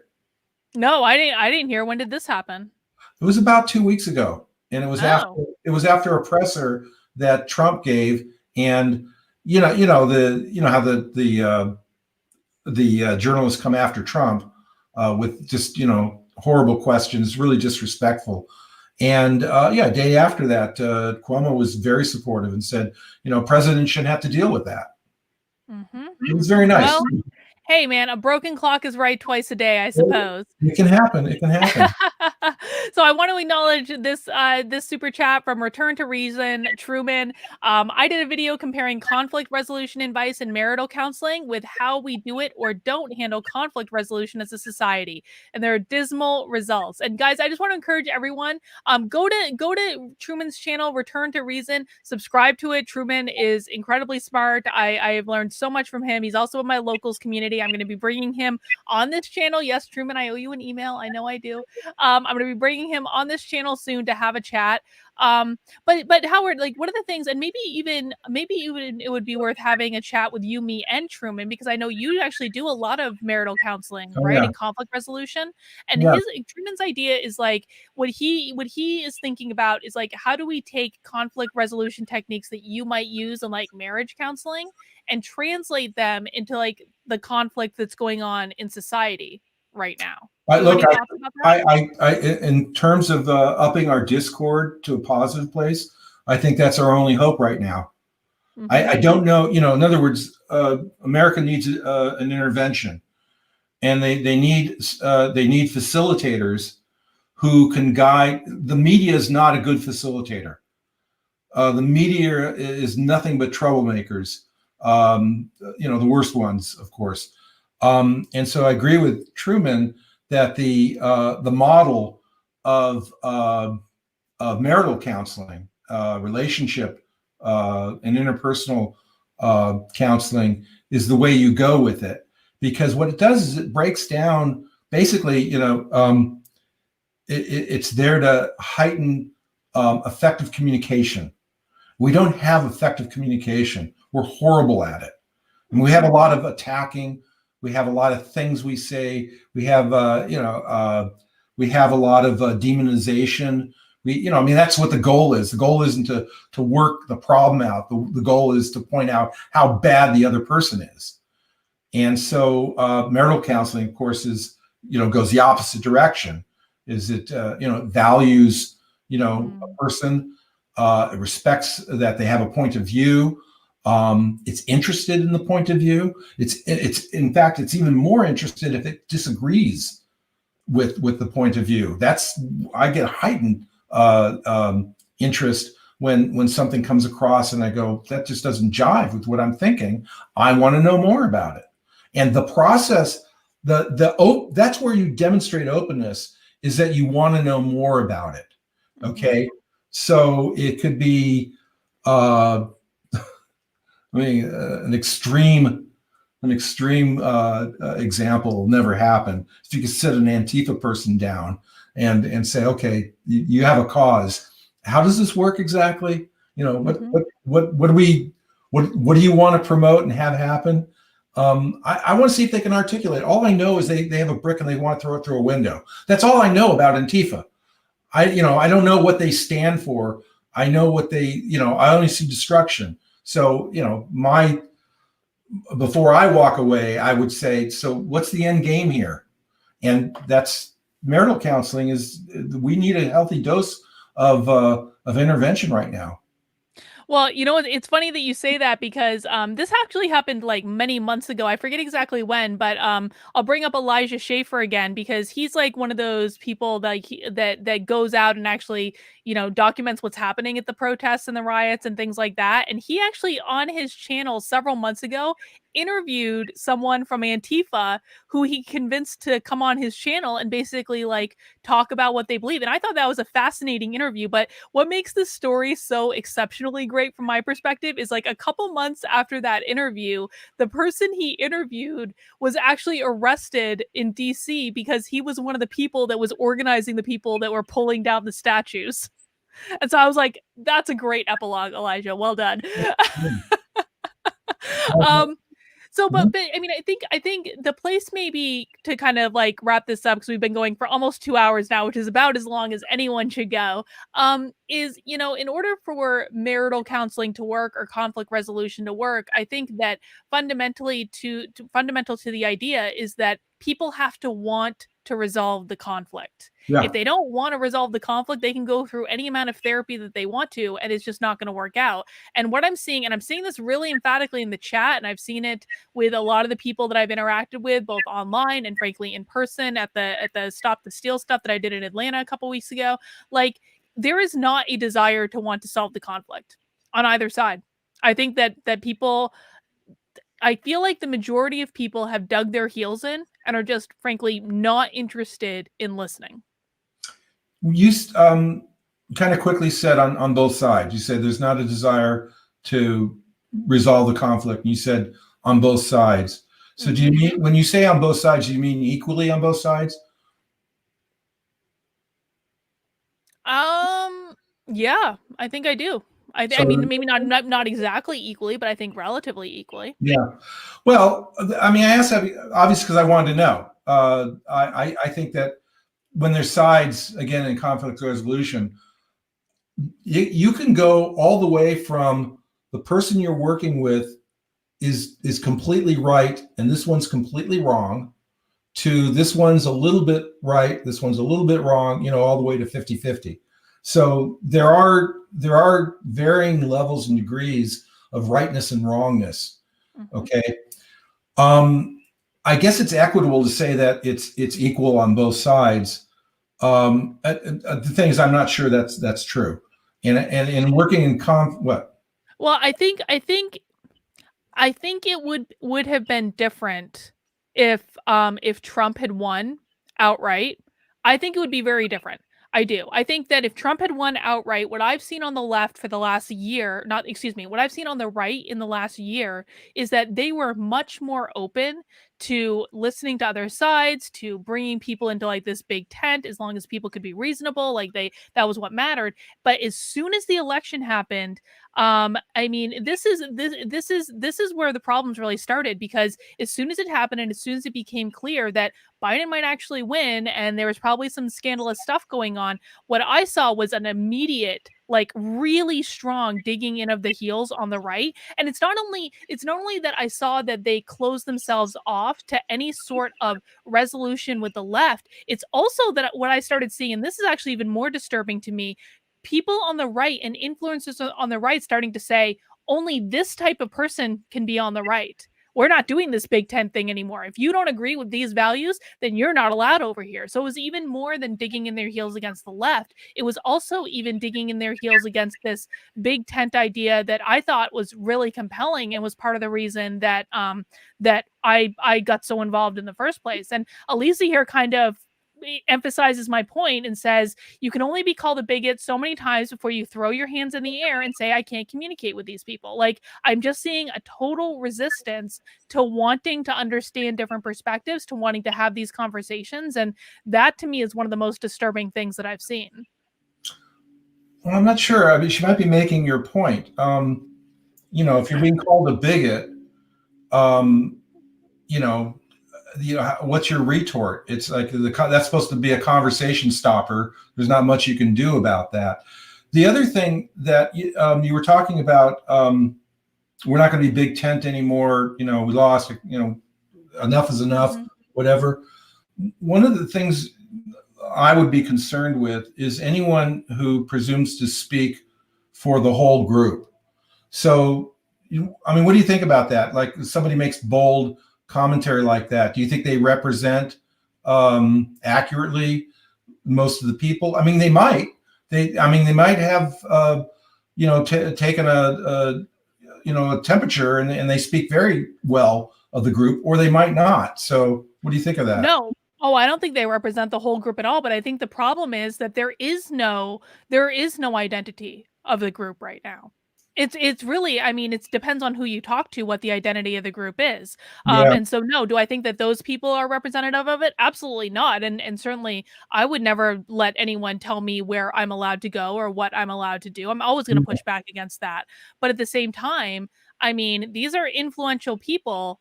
And I mean, they're also, Howard, the ones, by the way, they're the ones saying, I don't even know why we're bothering to vote in Georgia if there's just going to be Yeah. fraud anyway. And Yeah. it's just Okay. like, Here's what I want to make, can I make one other point real quick? Yeah. So Elisa follows up and says, do you want us to devalue ourselves? I do not think it is any way, shape, or form devaluing of yourself to say, I want to find common ground with people that I live in the same country with, that I need to try to coexist with on some level. In fact, I think that that's actually valuing yourself, and it's valuing your experience, and it's saying that I don't want to live in a place where I'm constantly fighting with my neighbor. I think that and I think it takes a much stronger person to try to push outside their comfort zone and to find common ground with people that they really disagree with. I think it takes a stronger person to do that than to retreat and say, well, they just called me a mean name, I'm never going to talk to them again. What do you think about when people get fed up? I mean, everyone has a line, right? You do what you do, and you just get fed up. You don't have the energy anymore. Maybe you stop caring. Maybe you alienate yourself from, the mess of it all. You don't want to be associated with. So just there's the whole idea of getting fed up. What do you think about that? I think that getting fed up is a choice. And Okay. and that's not to say that I don't think that people can have their moments. God knows I took like 3 days off after the election and slept. Yeah. But I also did it because I knew, I was like, I don't want to feel like this. I don't want to feel fed up forever. I don't want to feel frustrated forever. I don't want to hate people that I was really frustrated at forever. I want to take a couple days and take care of myself and come back fighting. But I think that to your point, like, I think that I see a lot of people right now that are giving up. They're throwing in the towel saying, what good does it do anyway? Well, that's not a way to live your entire life. I know. What I want to do is to acknowledge that people do get to that place, though. And so I'll make the analogy with the marital situation, or it could be a family situation. Sometimes I work with groups. So you walk into a situation and it's really loaded and it's real intense, and everybody is firm in their feelings and ideas and understandings. Okay. Mm-hmm. And it ain't pretty. Okay. And if they've even consented to having a meeting, to having a facilitator talk about it, they're very skeptical of it, and they feel like they're wasting their time. But okay, we heard about this guy or this woman, and they work with this, so let's see. So it's already pretty negatively charged, and it's not very optimistic. Okay. Mm-hmm. In any way have I described the country, do you think? I mean, probably, I would think. Thank you for playing. Yeah, in some way I'm describing the company. Everybody's got a bone to pick. Everybody's fed up. Nobody trusts anybody. what is real, what is fact, what is, I go on and on and on to the point where you go, Carlin, you just want to knit something. That's it's time to knit because that's that. I know I've done a lot of knitting in the past couple weeks, Howard. I'll tell you what. you have that, but you see where I'm going. I'm just teeing this up. I'm going to come in for the fix. Mm-hmm. Oh. Okay. I'm teeing up that this thing is horrible. This is horrible. It's been going on, and it blew up. Well, there's been a lot of explosions. One of them was the elections. Now it's the tallying, and it's going to be the swearing in, and it's blowing up every day, and nobody can trust anybody. Even the people who like each other don't like each other anymore. Okay. So a group comes, I might go to the company or the house, or they come to my office, and I have to say something that conveys to everybody, give it all to me. Let me hold on to it. Let me take it the way you're giving it, and let me be real with it, and let me respect that you are what you are, you feel what you feel. Now, you know why I'm doing that, right? Mm-hmm. Because we can't go anywhere until that's done. Right. We can't go anywhere until I can tell you your concerns are going to be right here, safe. We're not going to ignore them. We're not going to anything. And the amount of relief, if you can convey it through I do it through my personality, my words, whatever you make it happen. The amount of relief that you can feel where everybody can then stop the attack. They could stop the mistrust. They could say, they really can do a reset, comes from, let me contain it. Let me take it for you. This is what kind of what I was talking about with the Biden thing. If he wanted to be a leader, he could have conveyed something that said, we're hurting. We're, and it's a bad hurt. And it's an epic hurt. And, I'm now in a position, we'll see what happens. He could have said that. He said, I'm still in a position of the wondering where I'm going to be with all this, but I hear it. I want to be it. I want to contain it for you. I want to understand it better than I understand it now. I think I understand it, but I think I can understand it better. He could have done that, but he didn't, because he's not skilled at it. Okay, I get not everyone does this kind of stuff, but it's an ability to say, let me contain it, let me hold it for you. From there, you work the details out. Mm-hmm. If you don't get to that place, you can't do it. Mm-hmm. So what I'm going to take from that then to kind of try to wrap it up is that, and I'm going to apply this to both sides. There needs to be a willingness to try. And did I boil that down to really the nitty? There needs to be a willingness to try first and foremost. That's it. If there's no trying on it, all bets are off. Mm-hmm. There's no there.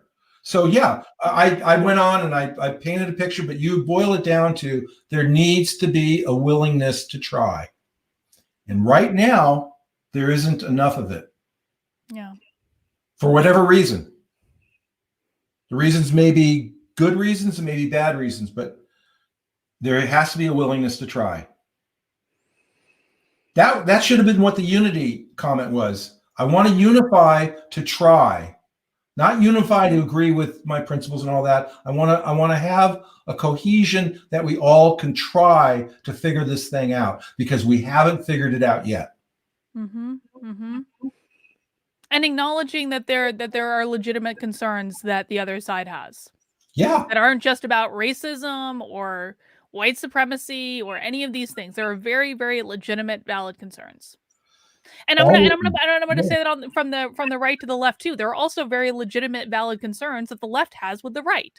Absolutely, they're there, and I'll tell you, the tragedy is if the communication were at the skill it was supposed to be, they would find out that there's a lot of overlap that they have, mm-hmm. but they don't think there is that overlap, and the media is throwing gasoline on the fire. Yeah. They're Yeah. saying they They don't, are. yeah, they don't think like you. They don't want what you want. They don't care about whatever you fill in the blank. It's a terrible thing. Hmm. It's a terrible thing. I don't want to leave on a bad note, though. Okay, let's leave on a good note, Howard. Let's leave on a happy note. Okay, you have one. Well, I mean, I actually do. I actually do. So in the effort of trying to understand the other side, I'm actually right now scheduling a whole bunch of conversations with people who don't agree with me. So I'm actually gonna I've been in touch with Hunter Avalon to come on the channel because I came on his channel, so he owes me a favor and he's agreed, and we're gonna figure that out. He is someone that actually he used to be on the right and has left the right, and I want to understand his perspective. I've got conversations that I'm working on scheduling with a couple other people on the left. So I think that no, Jordan. Vosh is not coming on this channel. But in Vosh's wildest dreams, he come on this channel, but he is not coming on this channel. He can go F himself. Vosh is someone who I will not be finding common ground with. Howard, you don't need to worry about that. That's Okay. not something we're going to get into. All right. But I'm going to debate. I'm going to block Jordan in the chat while I'm at it. But Uh-oh. I'm going to be bringing people onto the channel that do have that different perspective, because I do think that it is very important that we start to learn how to talk to each other. And I think that we need to understand the very valid points that people on the other side have, because they absolutely do have valid points. So that's going to be what I'm working on, and something that people can see coming up. Well, look, here's a good ending on a good note. What you do is great. Okay, you have real, genuine, authentic you. It comes across. You're doing a wonderful service, and you do it routinely, and you're keeping everybody involved and in touch. The more of this that happens, the better we're all going to be. Mm-hmm.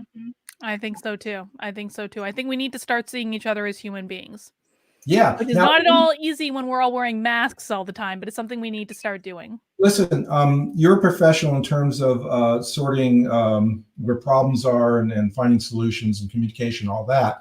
If you ever get somebody profoundly at odds with you, and you'd like to see how marital counseling works, I should do relationship counseling. I'm happy to come on board on any of those videos Oh. if you want like an intervention. And just to tell you, you can speak for yourself, but often you can imagine when I'm working with a group or a couple, and I can hear this, but the other person can't hear it. Mm-hmm. And imagine, so and that sometimes what you can do is the person facilitating will take what they heard, put it in different words. The other person hears it and goes, "Oh, I didn't know that." And why there's this a marital counselor is probably more a foreign language interpreter than anything else. Yes. Same with an organizational psychologist, by the Yeah, way. I figured you would understand the analogy. But Yes. I mean, should you ever get somebody who's very polarized from you, if you want to mix it up, I'm happy to offer my services. You'll be a mediator. So maybe I could in some way, shape, or form bring debate Vosh if you were the mediator, Howard.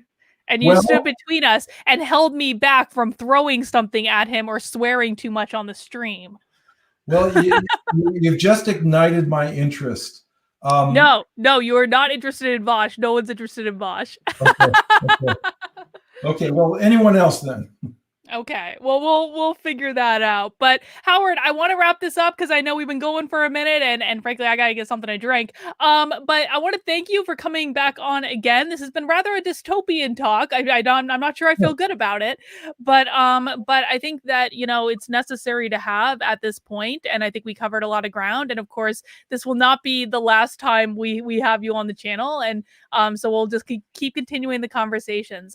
So guys, I just want to remind you that Howard is on Locals. He has started his Locals community. So if you want to be able to interact with Howard more directly and get his thoughts and feedback, Howard, what are you doing in your Locals? Why should people come and join you?